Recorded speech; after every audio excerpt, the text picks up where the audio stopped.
Muy bien. Otra patología que es frecuente encontrar a nivel esofágico son las varices esofágicas. De igual manera, he hablado con ustedes acerca de las varices esofágicas, que es una de las principales patologías capaz de provocar hematemesis. ¿Sí? Hematemesis, una hemorragia digestiva alta. Generalmente, las varices esofágicas aparecen por hipertensión portal en pacientes cirróticos, ¿sí? En pacientes con cirrosis hepática, sea por alcoholismo o alguna otra situación, ¿no? Entonces, la hipertensión portal va a provocar una dilatación. Fíjense ustedes, unas dilataciones venosas que con el simple esfuerzo, aparte, imagínense que a estas dilataciones venosas se suma una regurgitación de algún alimento, entonces fácilmente estas pueden sangrar. En actos de vómito también pueden lesionar, provocar fisuras, lesiones y prácticamente provocar hemorragias graves. Esas son las varices esofágicas. Otra patología es el síndrome de Mallory-Weiss. De igual manera, creo que ya en algún capítulo les he anticipado el síndrome de Mallory-Weiss, que se caracteriza por la ruptura del tejido mucoso a nivel del tercio inferior del esófago, ¿sí? Por el esfuerzo del vómito, Muchas veces el vómito es tan intenso, tan persistente, de que puede llegar a provocar la ruptura del tejido mucoso. Con frecuencia acompaña a aquellas mujeres con hiperemesis gravídica ya terminó de guardar acá, ya con hiperemesis gravídica, aquellas alteraciones del apetito y del hambre, como por ejemplo la polifagia, también puede estar la anorexia, la bulimia como principales, como trastornos, además de todo, incluso trastornos psiquiátricos, ¿no? Que por el esfuerzo que estos pacientes provocan para inducir al vómito, puede llegar a provocar este tipo de fisuras o rupturas del tejido mucoso del esófago. Estos pacientes igual presentan hemorragias digestivas altas como la hematemesis. Muy bien, jóvenes, ¿tienen alguna duda, pregunta hasta aquí? Algo que no haya quedado claro.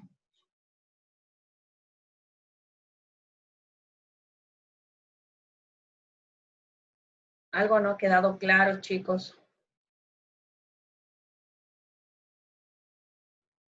Nada. Muy bien. Claro, claro, todo. Todo claro. Bienísimo. Ya. Muy bien. Entonces ahora vamos a hablar de la parte práctica. Voy a hablar de otro signo vital, que es el pulso arterial. ¿Sí? La anterior clase hemos hablado de presión arterial y hoy voy a hablar rápidamente acerca de lo que es el pulso arterial.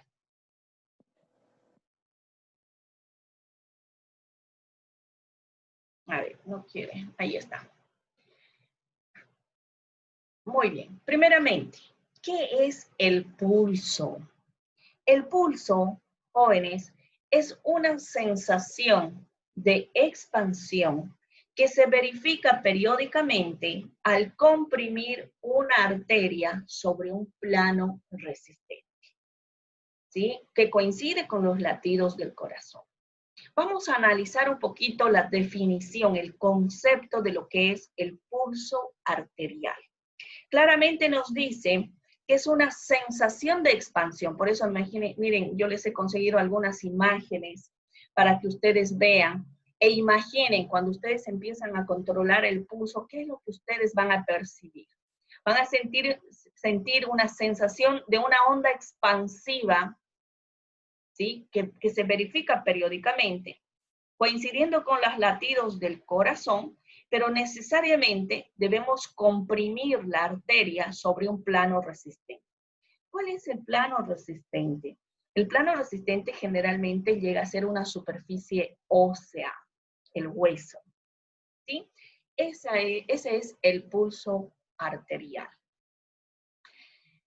Lamentablemente, nosotros lo único que sabíamos acerca del pulso, la única característica o propiedad que sabíamos verificar del pulso era la frecuencia. Sin embargo, de hoy en adelante nosotros tenemos que aprender a verificar otras características del pulso. Por ejemplo, ¿sí? Les comento que el pulso tiene otras características que nosotros debemos aprender a valorar. No solamente la frecuencia, sino también la regularidad, la igualdad, la tensión o dureza y la amplitud.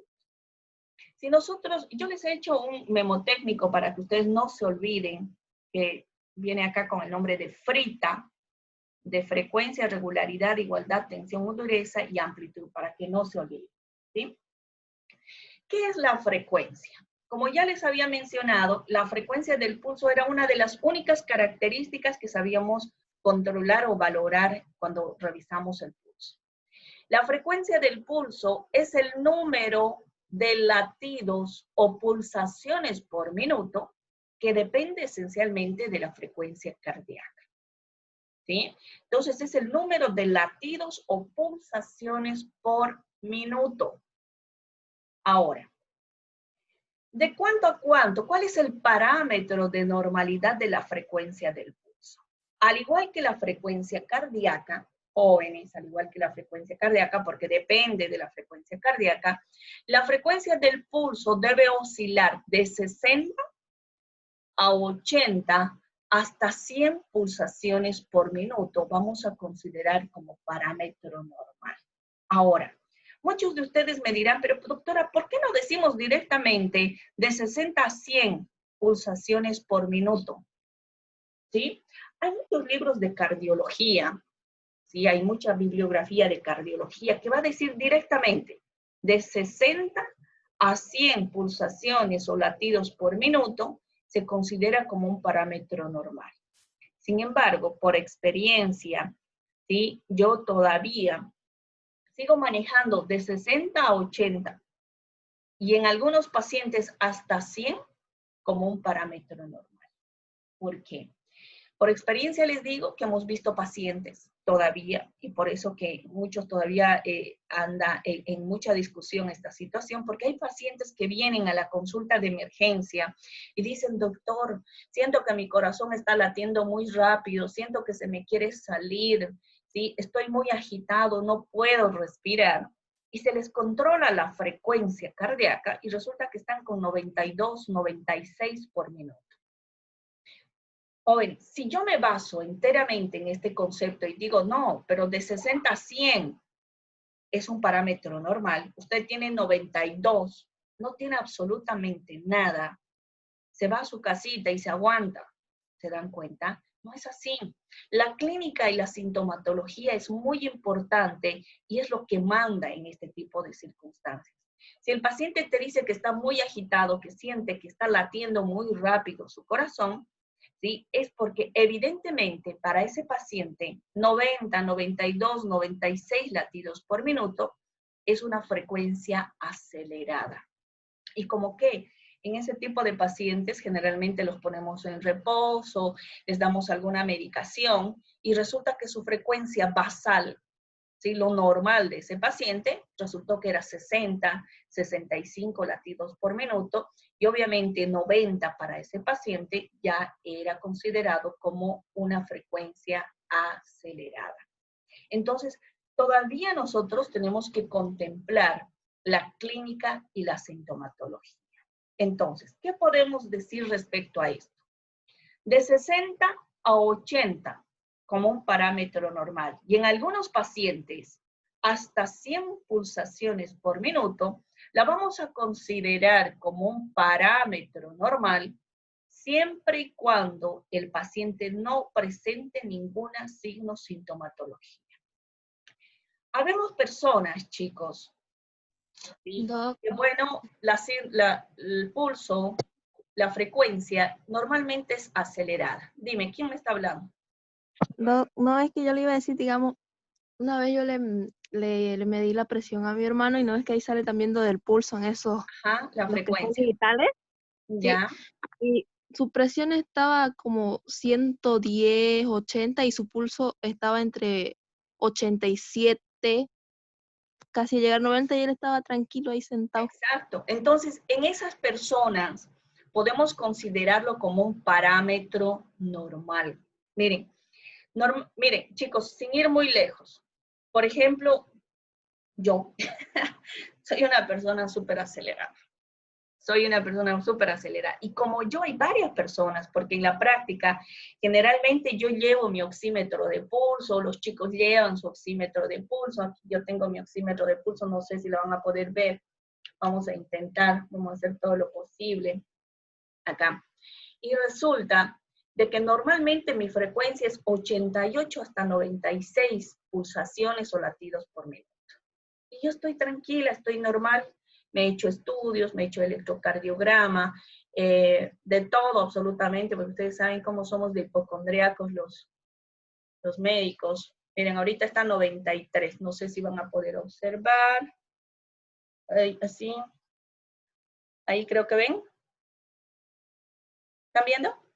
88 ahorita, 87, 88 latidos por minuto. Lo de abajo, lo que dice saturación de oxígeno 96. Bajó a 80, creo. No sé si está bien puesto, ok. Ya. Ahí está, 83, 82, 87, 88, la frecuencia cardíaca. 87 ahorita. Ya. Entonces, dentro de nosotros, los pacientes, existen personas que normalmente tenemos un ritmo acelerado y no por eso nos encontramos enfermos. Eso sí nos consideramos como normal, ¿no? Porque no tenemos ninguna otra sintomatología. Pero cuando el paciente viene a la consulta y te dice, yo siento que mi corazón está latiendo, ya es algo patológico. Díganme, ¿quiénes de ustedes normalmente perciben su actividad cardíaca? Ninguno, ¿sí? La percepción consciente de la actividad cardíaca, ¿sí? Es decir, yo siento como mi corazón está latiendo.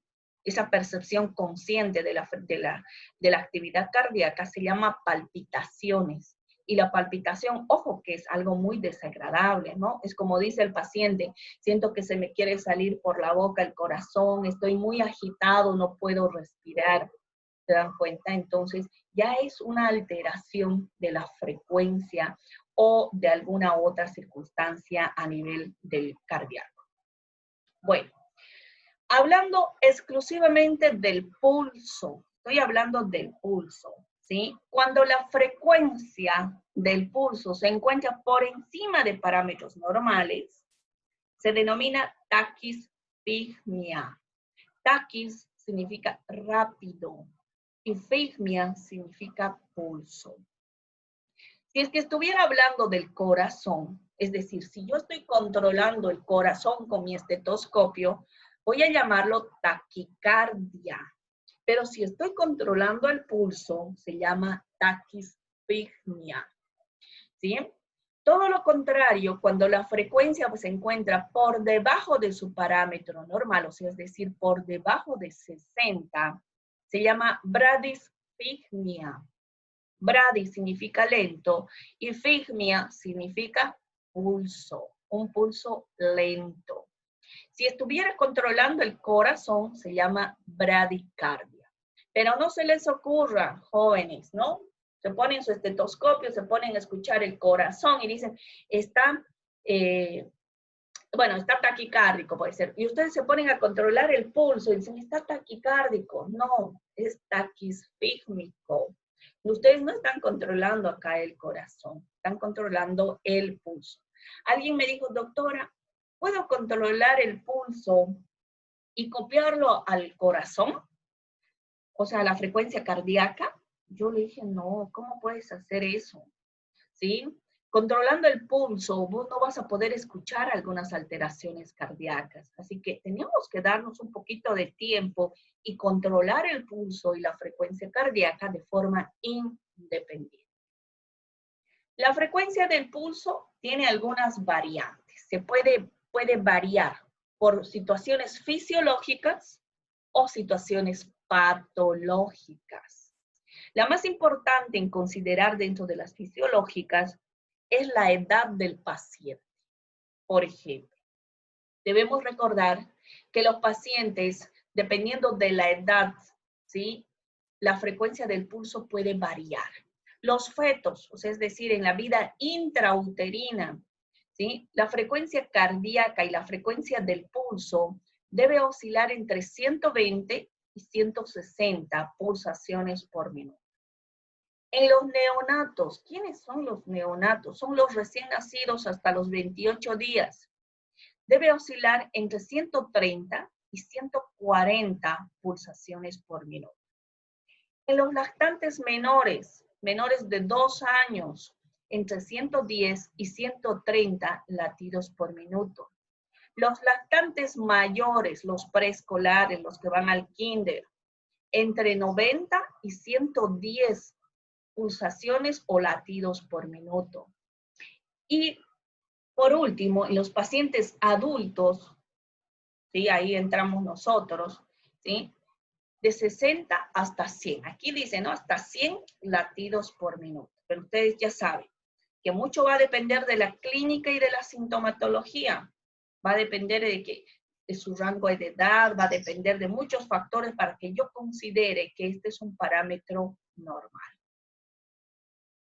Otras variaciones fisiológicas que pueden alterar el pulso es la respiración.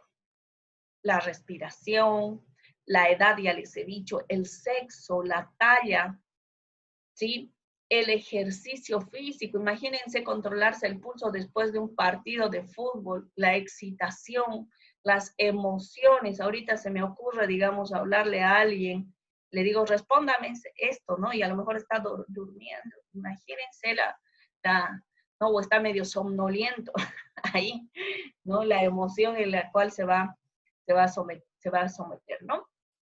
Las variaciones patológicas pueden ser producidas por las hemorragias, la fiebre, las infecciones, incluso el dolor es capaz de modificar, ¿sí?, la frecuencia del pulso. Ahora, vamos a hablar de otra propiedad del pulso. Ya les he hablado, ¿sí? Nosotros hemos hablado de la frecuencia del pulso, ¿ya? Y ahora voy a hablar de otra característica que tengo que aprender a valorar. Se llama amplitud del pulso.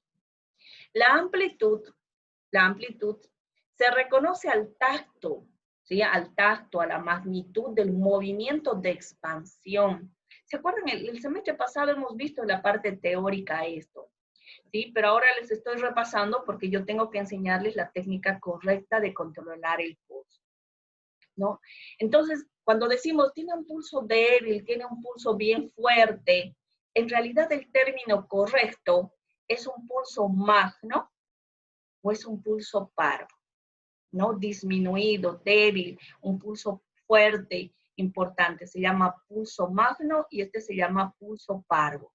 El pulso normal, bueno, estas son las características que ustedes van a poder ver en algunos monitores cardíacos, por ejemplo. Esa es la amplitud. La regularidad del pulso, otra propiedad que se refiere a la duración relativa de los intervalos de tiempo. ¿Se acuerdan? ¿Sí? Es el espacio que separa una onda pulsátil de la otra onda pulsátil. Y cuando estos espacios son iguales, ¿sí?, llamamos el pulso regular. Y cuando estos espacios son irregulares, o sea, es decir, son desiguales, uno es más largo que el otro, se denomina irregular, ¿no? Eso es muy importante, porque esto nos ayuda a detectar, incluso desde el pulso, yo voy a llegar a detectar, por ejemplo, arritmias cardíacas, porque obviamente los pacientes que tengan pulsos irregulares es porque también la actividad cardíaca está irregular.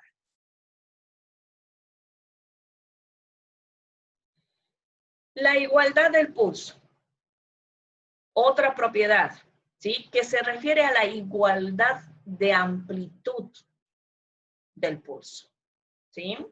Quiero volver a la anterior imagen, no, me fui adelante en vez Se desconectó, ¿no? Entonces, se le va el audio, sí.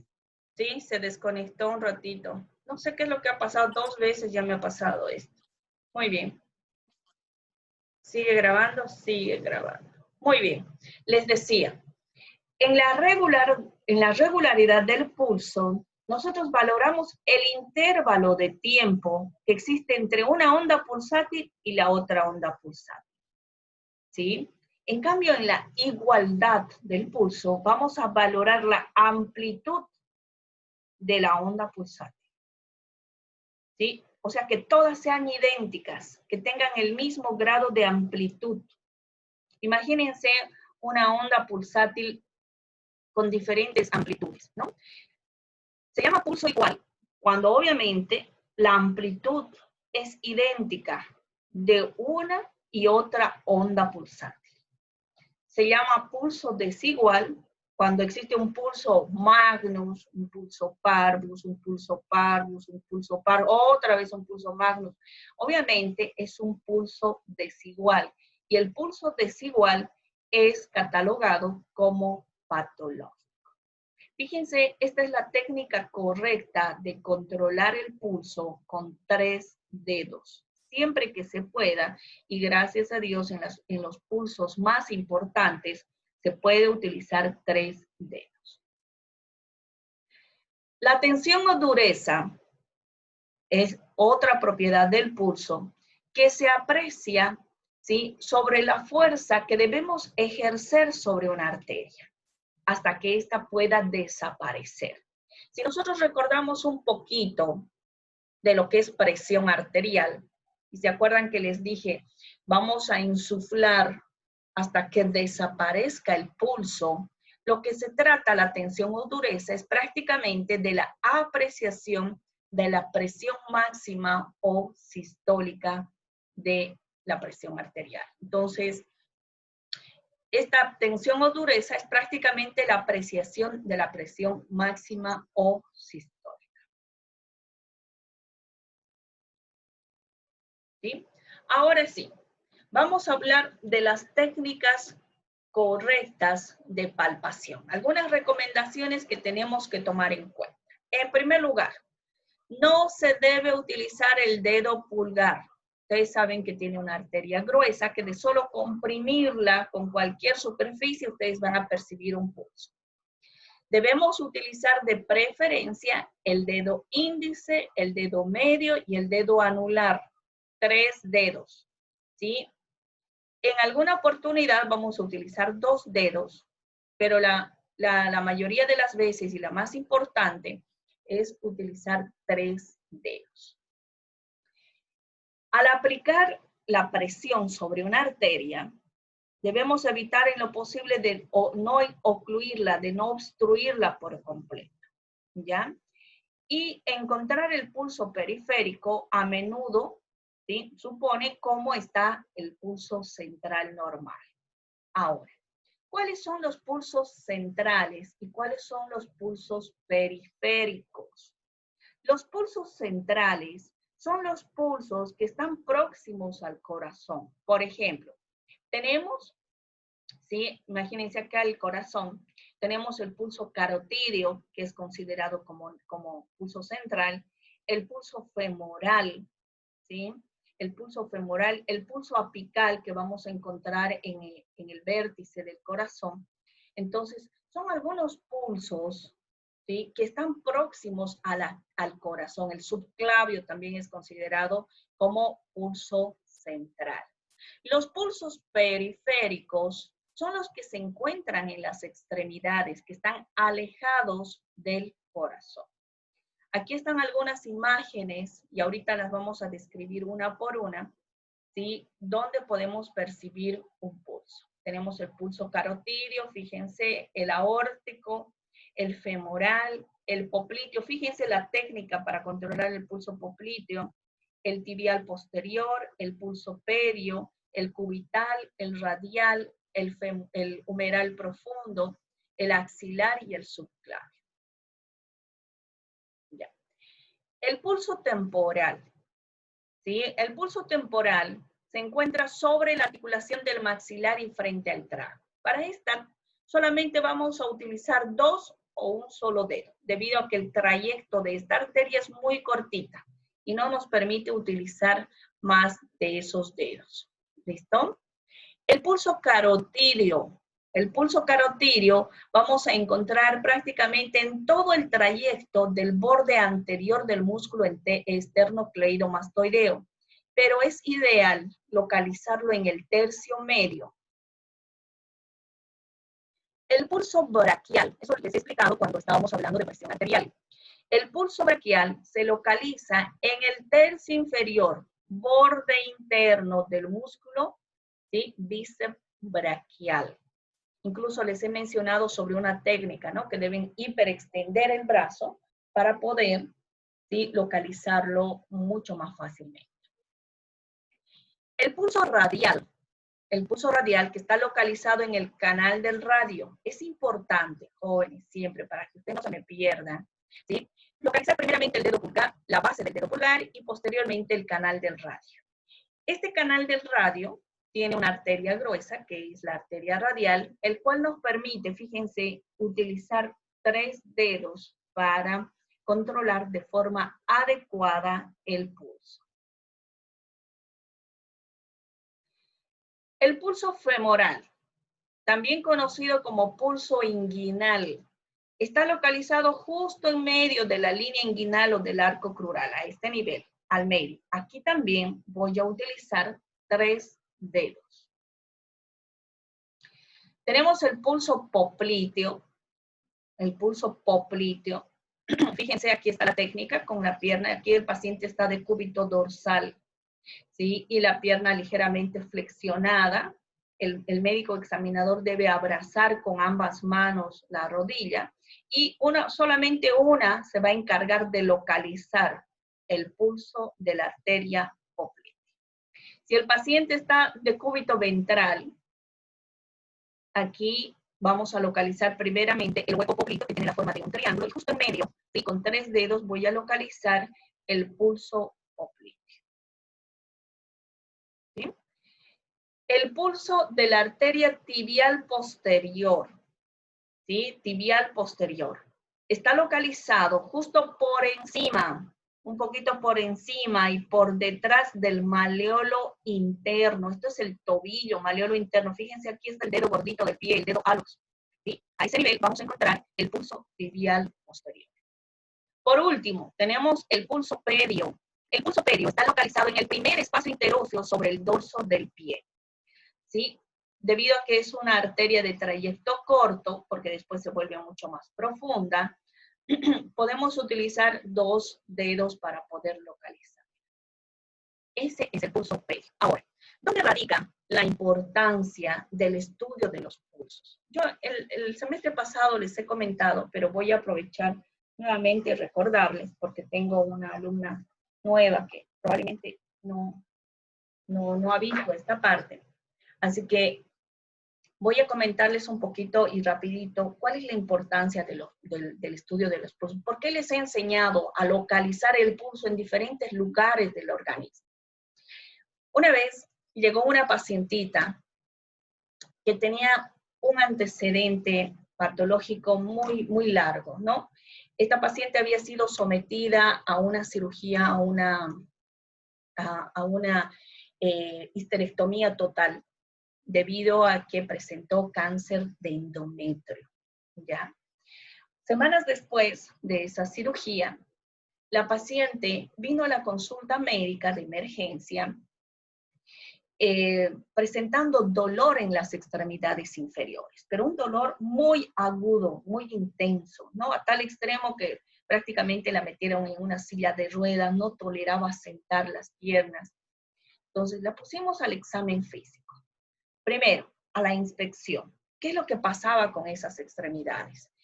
Les comento de que esas extremidades, en primer lugar, una de las extremidades estaba ligeramente edematizada, ambas estaban cianóticas, una en mayor intensidad que la otra, cianóticas. A la palpación, ¿sí? Podías sentir que la temperatura de esas piernas o de esos pies estaban hipotérmicos, uno en mayor intensidad que el otro, no había retorno, hacíamos la presión unguial, no había retorno, entonces era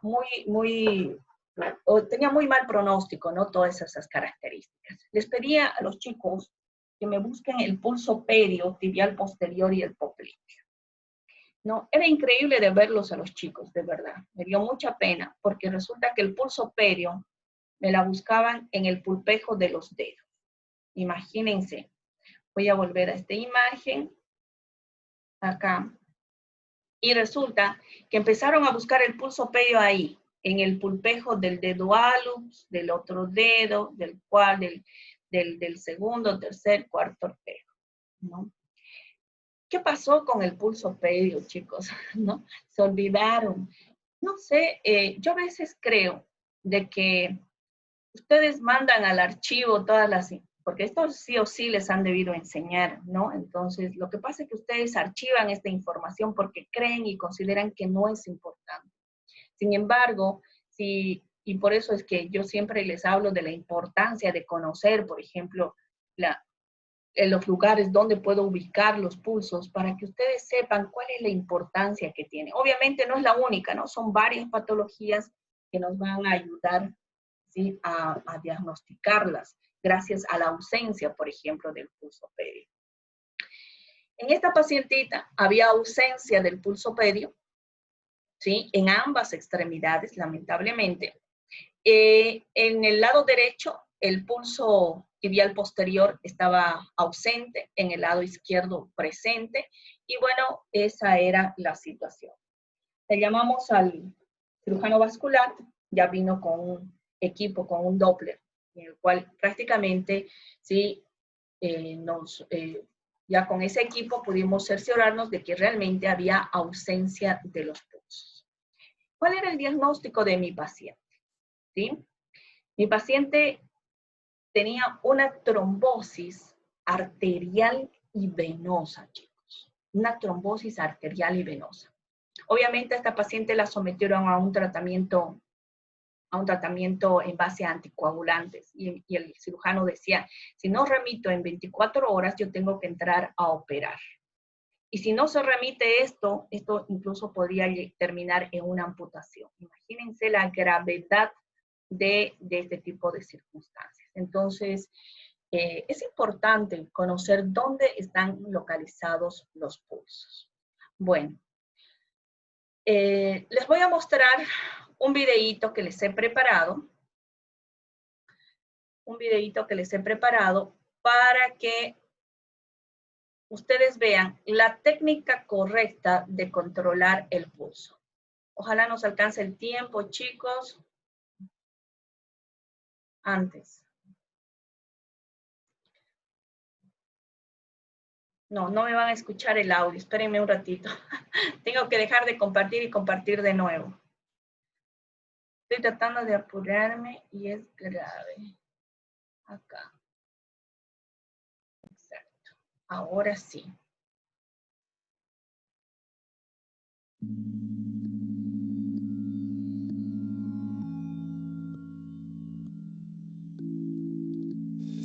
Hoy les voy a enseñar a controlar el pulso arterial. Primeramente debemos localizar el trayecto de una arteria periférica. Como ya les había mencionado, existen varios lugares donde nosotros podemos controlar el pulso arterial. Hoy les voy a enseñar a controlar el pulso de la arteria radial. Primeramente vamos a localizar el trayecto anatómico de la arteria.